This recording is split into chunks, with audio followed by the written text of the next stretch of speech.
नमस्कार मित्रों, कहानी कमल में आपका स्वागत है। आइए आज सुनते हैं रविंद्रनाथ टैगोर की लिखी कहानी पिंजर। जब मैं पढ़ाई की पुस्तकें समाप्त कर चुका तो मेरे पिता ने मुझे वैदक सिखानी चाहिए। इस काम के लिए एक जगत के अनुभवी गुरु को नियुक्त कर दिया। मेरा नवीन गुरु केवल देसी वैदक में ही चतुर न था, बल्कि डॉक्टरी भी जानता था। उसने मनुष्य के शरीर की बनावट समझाने के आशय से मेरे लिए मनुष्य के एक ढांचा अर्थात हड्डियों का पिंजर मंगवा दिया, जो उस कमरे में रखा गया जहां मैं पढ़ता था। साधारण व्यक्ति जानते हैं कि मुर्दा, विशेषतः हड्डियों के पिंजर से कम आयु वाले बच्चों को जब वे अकेले हों कितना अधिक भय लगता है। स्वभावतः मुझको भी लगता था और आरंभ में मैं कभी उस कमरे में अकेला न जाता था। यदि कभी किसी आवश्यकतावश जाना भी पड़ा तो उसकी ओर आंख उठाकर न देखता था। एक और विद्यार्थी भी मेरा सहपाठी था जो बहुत निर्भय था। वह कभी उस पिंजर से भयभीत न होता और कहा करता कि इस पिंजर की क्या सामर्थ्य है जिससे किसी जीवित व्यक्ति को हानि पहुंच सके। अभी हड्डियां हैं, कुछ दिनों पश्चात मिट्टी हो जाएगी। किंतु मैं इस विषय में उससे कभी सहमत न हुआ और सर्वदा यही कहता रहा कि यह मैंने माना कि आत्मा इन हड्डियों से विलग हो गई है। तब भी जब तक यह विद्यमान है, वह समय असमय आकर अपने पुराने मकान को देख जाया करती है। मेरा यह विचार प्रकट में अनोखा या असंभव प्रतीत होता था और कभी किसी ने यह नहीं देखा होगा कि आत्मा फिर अपनी हड्डियों में वापस आई हो। किंतु यह एक अमर घटना है कि मेरा विचार सत्य था और सत्य निकला। कुछ दिनों पहले की घटना है कि एक रात को गृहस्थ आवश्यकताओं के कारण मुझे उस कमरे में सोना पड़ा। मेरे लिए यह नई बात थी, अतः नींद न आई और मैं काफी समय तक करवटें बदलता रहा। यहाँ तक कि समीप के गिरजाघर ने 12 बजाए। जो लैंप मेरे कमरे में प्रकाश दे रहा था वह मध्यम होकर धीरे धीरे बुझ गया। उस समय मुझे उस प्रकाश के संबंध में विचार आया कि क्षण भर पहले वह विद्यमान था, किंतु अब सर्वदा के लिए अंधेरे में परिवर्तित हो गया। संसार में मनुष्य जीवन की भी यही दशा है, जो कभी दिन और कभी रात के अनंत में जा मिलता है। धीरे धीरे मेरे विचार पिंजर की ओर परिवर्तित होने आरंभ हो गए। मैं हृदय में सोच रहा था कि भगवान जाने ये हड्डियां अपने जीवन में क्या कुछ न होगी। सहसा मुझे ऐसा ज्ञात हुआ जैसे कोई अनोखी वस्तु मेरे पलंग के चारों ओर अंधेरे में फिर रही है। फिर लंबी सांसों की ध्वनि, जैसे कोई दुखित व्यक्ति सांस लेता है, मेरे कानों में आई और पाँव की आहट भी सुनाई दी। मैंने सोचा यह मेरा भ्रम है और बुरे स्वप्नों के कारण काल्पनिक आवाजें आ रही है। किंतु पाँव की आहट फिर सुनाई दी। इस बार मैंने भ्रम निवारण हेतु उच्च स्वर में पूछा, कौन है? यह सुनकर वह अपरिचित शकल मेरे समीप आई और बोली, मैं हूँ, मैं अपने पिंजर को देखने आई हूँ। मैंने विचार किया मेरा कोई परिचित मुझसे हंसी कर रहा है, इसलिए मैंने कहा, यह कौन सा समय है पिंजर देखने का? वास्तव में तुम्हारा अभिप्राय क्या है? ध्वनि आई, मुझे असमय से क्या अभिप्राय? मेरी वस्तु है, मैं जिस समय चाहूँ इसे देख सकती हूँ। आह, क्या तुम नहीं देखते? वे मेरी पसलियाँ हैं जिनमें वर्षों मेरा हृदय रहा है। मैं पूरे 26 वर्ष इस घोंसले में बंद रही जिसको अब तुम पिंजर कहते हो। यदि मैं अपने पुराने घर को देखने चली आई तो इसमें तुम्हें क्या बाधा हुई? मैं डर गया और आत्मा को टालने के लिए कहा, अच्छा, तुम जाकर अपना पिंजर देख लो, मुझे नींद आती है, मैं सोता हूँ।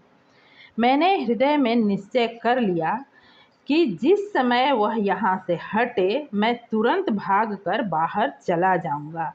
किंतु वह टलने वाली असामी न थी। कहने लगी, क्या तुम यहाँ अकेले सोते हो? अच्छा, आओ कुछ बातें करें। उसका आग्रह मेरे लिए व्यर्थ ही विपत्ति से कम न था। मृत्यु की रूपरेखा मेरी आंखों के सामने फिरने लगी, किंतु विवशता से उत्तर दिया, अच्छा, बैठो, जाओ और कोई मनोरंजक बात सुनाओ। आवाज आई, लो सुनो।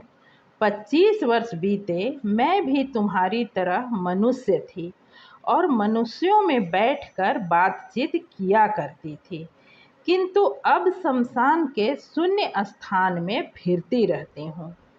आज मेरी इच्छा है कि मैं फिर एक लंबे समय के पश्चात मनुष्यों से बात करूं। मैं प्रसन्न हूँ कि तुमने मेरी बातें सुनने पर सहमति प्रकट की है।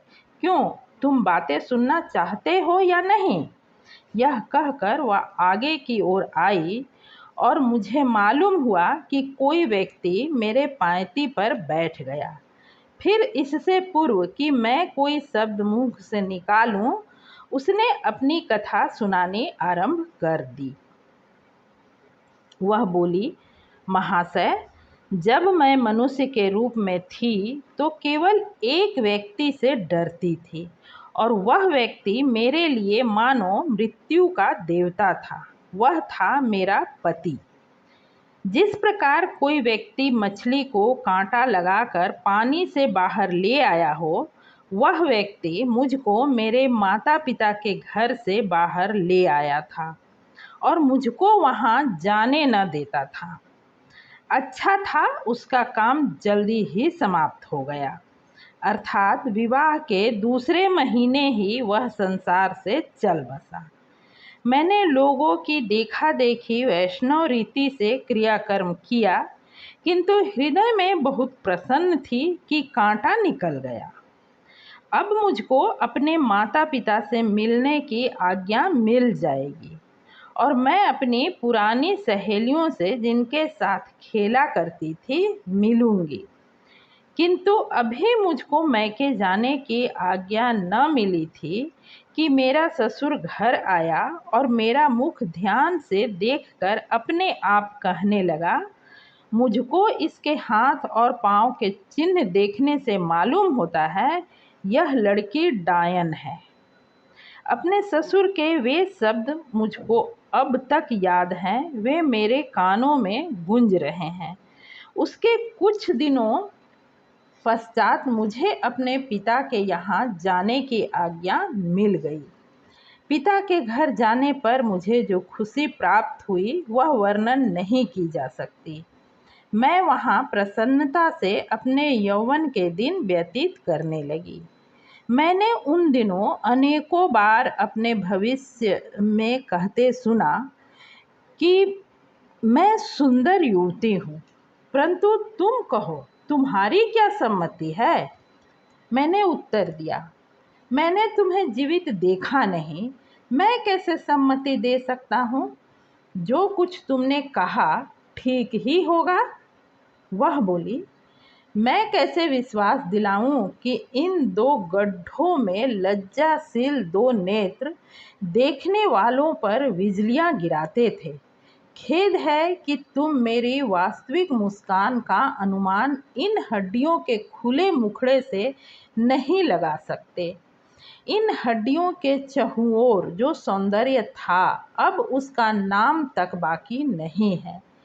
मेरे जीवन के क्षणों में कोई योग्य से योग्य डॉक्टर भी कल्पना न कर सकता था कि मेरी हड्डियां मानव शरीर की रूपरेखा के वर्णन के काम आएगी।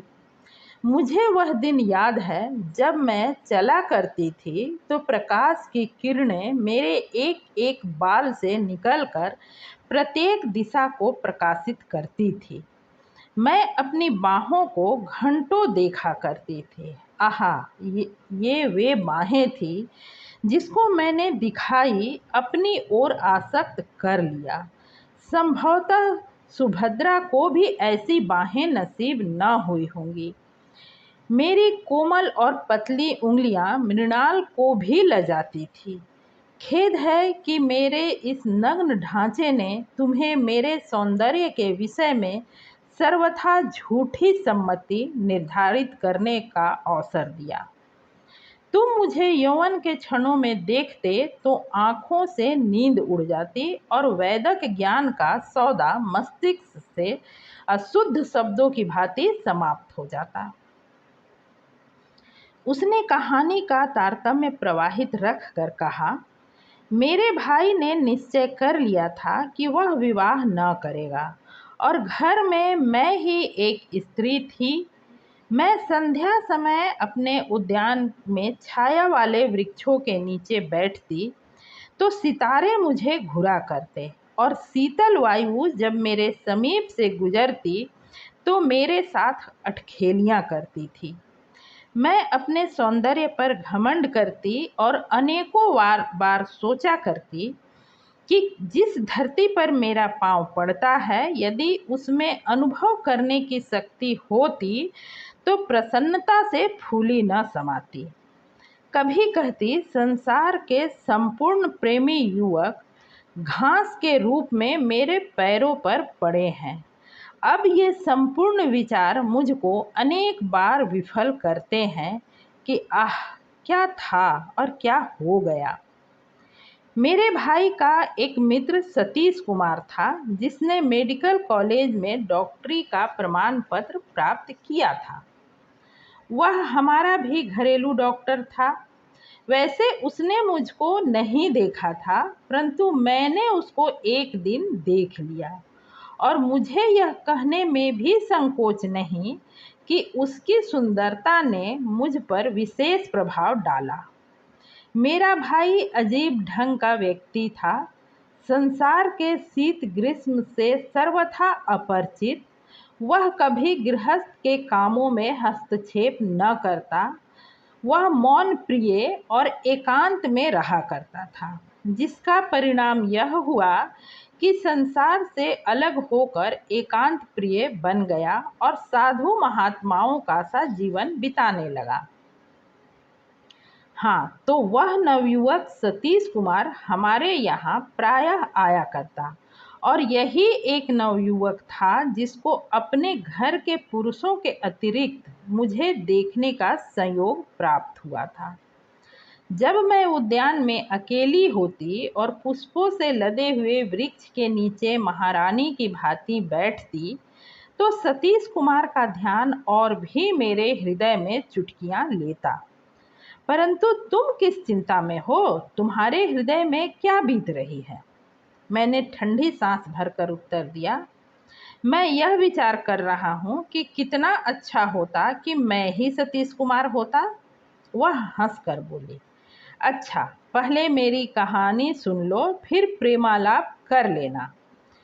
एक दिन वर्षा हो रही थी। मुझे कुछ बुखार था। उस समय डॉक्टर अर्थात मेरा प्रिय सतीश मुझे देखने के लिए आया। यह प्रथम अवसर था कि हम दोनों ने एक दूसरे को आमने सामने देखा और देखते ही डॉक्टर मूर्ति समान स्थिर सा हो गया और मेरे भाई की मौजूदगी ने होश संभालने के लिए उसे बाध्य किया। वह मेरी ओर संकेत करके बोला, मैं इनकी नब्ज देखना चाहता हूँ। मैंने धीरे से अपना हाथ दुसाले से निकाला। डॉक्टर ने मेरी नब्ज पर हाथ रखा। मैंने कभी न देखा कि किसी डॉक्टर ने साधारण ज्वर के निरीक्षण में इतना विचार किया हो।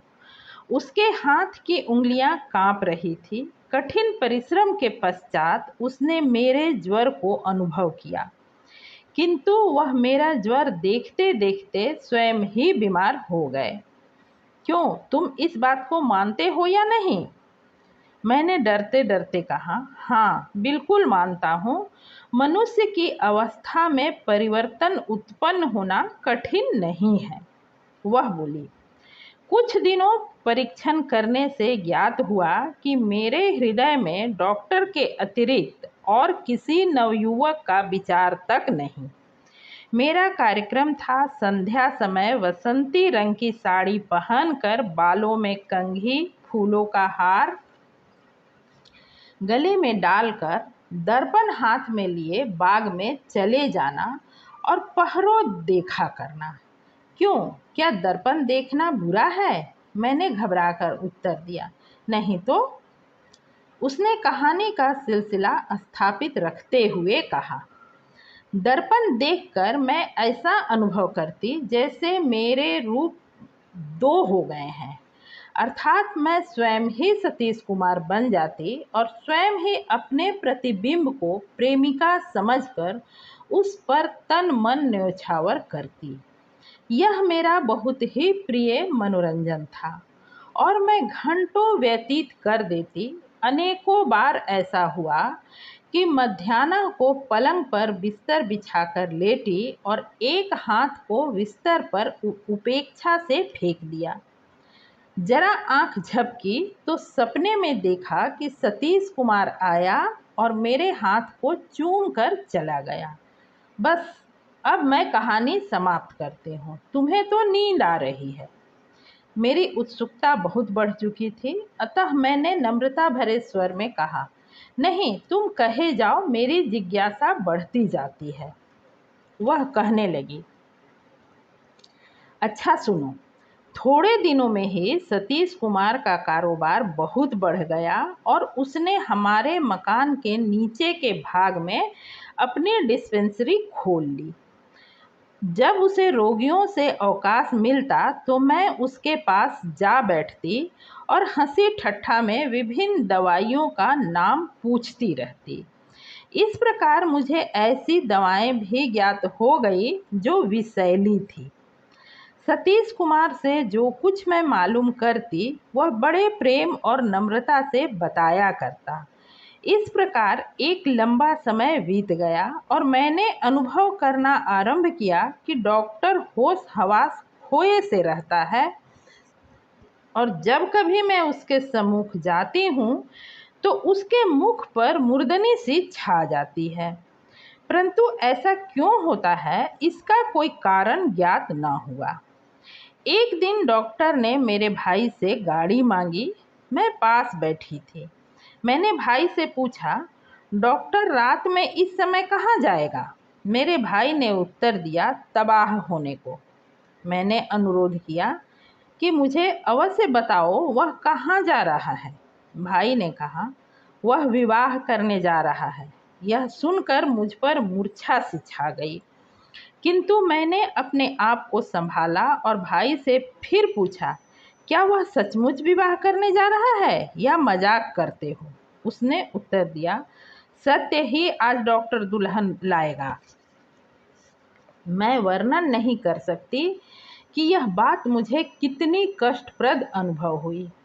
मैंने अपने हृदय से बार बार पूछा कि डॉक्टर ने मुझसे यह बात क्यों छिपा कर रखी? क्या मैं उसको रोकती कि विवाह मत करो? इन पुरुषों की बात का कोई विश्वास नहीं। मध्याह्न डॉक्टर रोगियों को देखकर डिस्पेंसरी में आया और मैंने पूछा, डॉक्टर साहब, क्या यह सत्य है कि आज आपका विवाह है? यह कहकर मैं बहुत हंसी और डॉक्टर यह देखकर कि मैं इस बात को हंसी में उड़ा रही हूँ, न केवल लज्जित हुआ बल्कि कुछ चिंतित सा हो गया। फिर मैंने सहसा पूछा, डॉक्टर साहब, जब आपका विवाह हो जाएगा तो क्या आप फिर भी लोगों की नब्ज देखा करेंगे? आप तो डॉक्टर हैं और अन्य डॉक्टरों की अपेक्षा प्रसिद्ध भी हैं। आप शरीर के संपूर्ण अंगों की दशा भी जानते हैं, किंतु खेद है कि आप डॉक्टर होकर किसी के हृदय का पता नहीं लगा सकते कि वह किस दशा में है। वस्तुतः हृदय भी शरीर का ही भाग है। मेरे शब्द डॉक्टर के हृदय में तीर की भांति लगे, परंतु वह मौन ही रहा। लगन का मुहूर्त बहुत रात गए निश्चित हुआ था और बारात देर से जानी थी। अतः डॉक्टर और मेरा भाई प्रतिदिन के भांति शराब पीने बैठ गए। इस मनोविनोद में उनको बहुत देर हो गया। 11 बजने को थे कि मैं उनके पास गई और कहा, डॉक्टर साहब, 11 बजने वाले हैं, आपको विवाह के लिए तैयार होना चाहिए। वह किसी सीमा तक चेतन हो गया था। बोला, अभी जाता हूँ। फिर वह मेरे भाई के साथ बातों में तल्लीन हो गया और मैंने अवसर पाकर विष की पुड़िया जो मैंने दोपहर को डॉक्टर के अनुपस्थिति में उसकी अलमारी से निकाली थी, शराब के गिलास में जो डॉक्टर के सामने रखा हुआ था डाल दी। कुछ क्षणों के पश्चात डॉक्टर ने अपना गिलास खाली किया और दूल्हा बनने को चला गया। मेरा भाई भी उसके साथ चला गया। मैं अपने 2 मंजिले कमरे में गई और अपना नया बनारसी दुपट्टा ओढ़ा, मांग में सिंदूर भर पूरी सुहागन बनकर उद्यान में निकली, जहाँ प्रतिदिन संध्या समय बैठा करती थी। उस समय चांदनी छिटकी हुई थी, वायु में कुछ सिहरन उत्पन्न हो गई थी और चमेली की सुगंध ने उद्यान को महका दिया था। मैंने पुड़िया की शेष दवा निकाली और मुंह में डालकर एक चुल्लू पानी पी लिया। थोड़ी देर में मेरे सिर में चक्कर आने लगे, आंखों में धुंधलापन छा गया। चांद का प्रकाश मध्यम होने लगा और पृथ्वी तथा आकाश बेल बूटे अब मेरा घर जहाँ मैंने आयु बिताई थी धीरे धीरे लुप्त होते हुए ज्ञात हुए और मैं मीठी नींद सो गई। 1.5 साल के पश्चात सुख स्वप्न से चौंकी तो मैंने क्या देखा कि 3 विद्यार्थी मेरी हड्डियों से डॉक्टरी शिक्षा प्राप्त कर रहे हैं और एक अध्यापक मेरी छाती की ओर बेंत से संकेत करके लड़कों को विभिन्न हड्डियों के नाम बता रहा है और कहता है, यहाँ हृदय रहता है जो विवाह और दुख के समय धड़का करता है और यह वह स्थान है जहाँ उठती जवानी के समय फूल निकलते हैं। अच्छा, अब मेरी कहानी समाप्त होती है। मैं विदा होती हूँ, तुम सो जाओ। समाप्त। कहानी पसंद आई हो तो कमेंट अवश्य करें, चैनल को सब्सक्राइब